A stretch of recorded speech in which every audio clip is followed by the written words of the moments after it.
Tell me a ghost story that sounds completely unbelievable but is entirely. I can enter the chat now. I thought this whole thread was based on scary ghost stories, but I came across one that actually was kind of like mine. So I was like, oh, I'll share this one. It's not scary. It definitely makes you question things. So yeah. So I'm going to try and preface this without sharing too much information. So this happened about 10 years ago, and I remember it happening like yesterday. I love this story. So just a little background.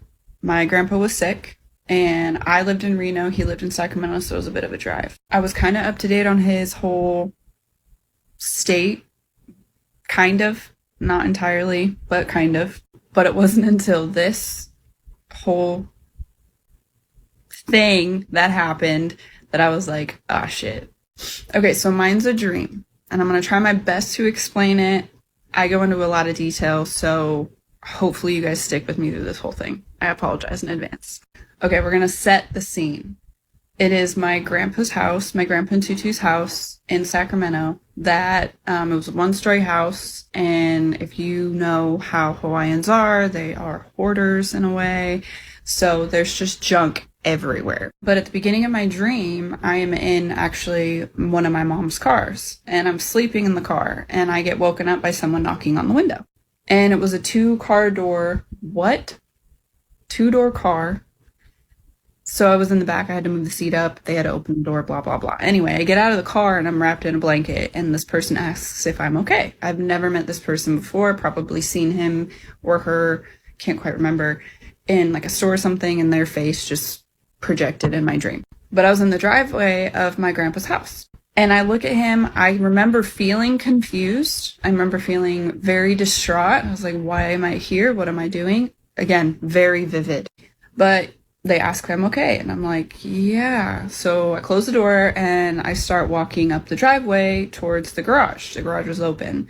And when I say junk, I had to weasel my way through the garage into the house. And when you go into the garage door to the house, it's the kitchen. We used to have Sunday dinners all the time at this house, so it was like a Sunday dinner gathering. Like the whole family was there. But I get into the kitchen and I see my dad and two of my uncles. They're just talking, and they see me, and my dad puts his arms around his brothers, and he's like, look, it's my daughter, it's this and that, blah, blah, blah. And I'm still very confused at this point. And they were it was like they were drunk. Like, that's usually how they get when they get around each other. They just drink. So, confused me. I turned to the right, and when you turn to the right, after you go into the kitchen a little ways, there's an archway that will take you either down the hallway to the left, where the bedrooms are, or to the right, which is the living room. I go through the arch, I look to the right, and I see the living room, and there's just, my whole family's in there. It is literally just another Sunday dinner. Everyone's normal, having their own little conversations, whatever. They're in their own little world. I look to the left, and right before you enter the hallway, there's another bedroom, and that's where the kids used to play. So my cousins were in there, and they were playing, watching TV, doing what we do on a Sunday dinner. All of a sudden, I look down the hallway, and my tutu is walking down the hallway. Mind you, my tutu died 10 years ago at this point, but she looked different. She didn't look like how she looked when she passed away. She was younger. She was glowing, and she was so beautiful. Like, her aura was just so different. And I was like, oh my God. And I'm going to say this because this is like a huge thing for me, is before she passed away, she had a swollen stomach because she had, I think it's called NASH. So she had non-alcoholic something. It's something to do with her liver, right? So her stomach was swollen. When she passed away, her stomach wasn't swollen this time. Again, she projected to me that when she was young, like how she felt at her best. And I've been told that that's what happens.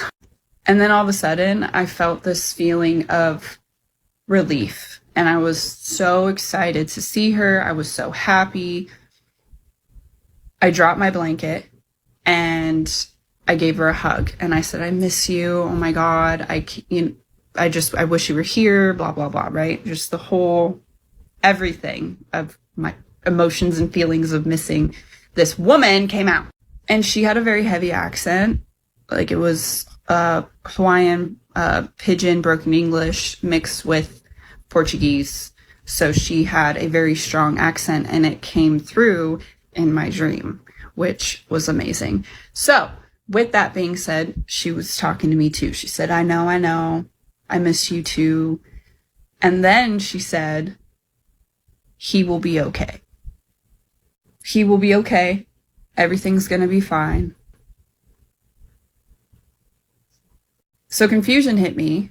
But then shortly after that, it was more so understanding. And then it was just like, I really want to just keep holding you. So I'm not going to question anything that you're saying right now.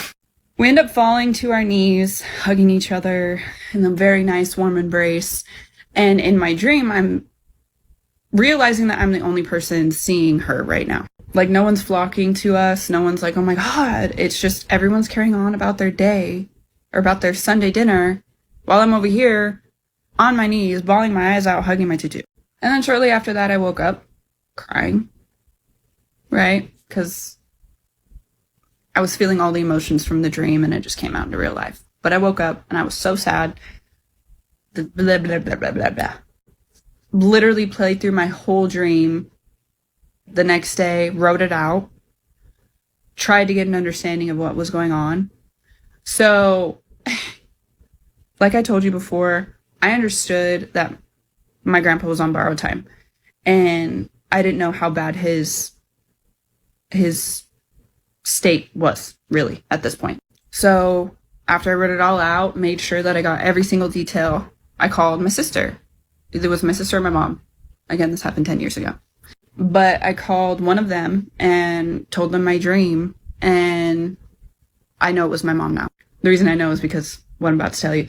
So I called my mom, told her about my dream. And my mom is the type to not really say much because she didn't want me to worry. So she was like, oh, wow. Like, that's insane. I can't believe you saw her. She came to you. Like, my mom's really into that kind of stuff too.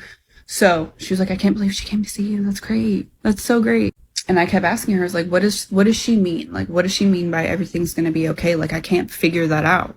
She goes, I don't know, sweetie. Like, that's just, maybe are you having a hard time? Like, cause I lived in Reno, right? So I was far away from my family and I'm a huge family person. So my mom was like, are you homesick or something? Homesick? Homesick, Mom? Really? A week later, I get a call. My grandpa passed away. And in that call, because it was from my mom, in that call, my mom said, Tutu came to you to let you know that he was going to be joining her soon. Because no one else was telling me that my grandpa was on his deathbed. Get this. The night I had my dream, my grandpa was on hospice. That was the day he went into hospice. But he requested that he wanted to be in his own house. So he was getting a gurney set up for him that night. And he was to lay in that gurney in his house until his life was over. So yeah, that is my story. And that was the time that my tutu came and visited me in my dream to let me know that my grandpa was going to be okay when he passed.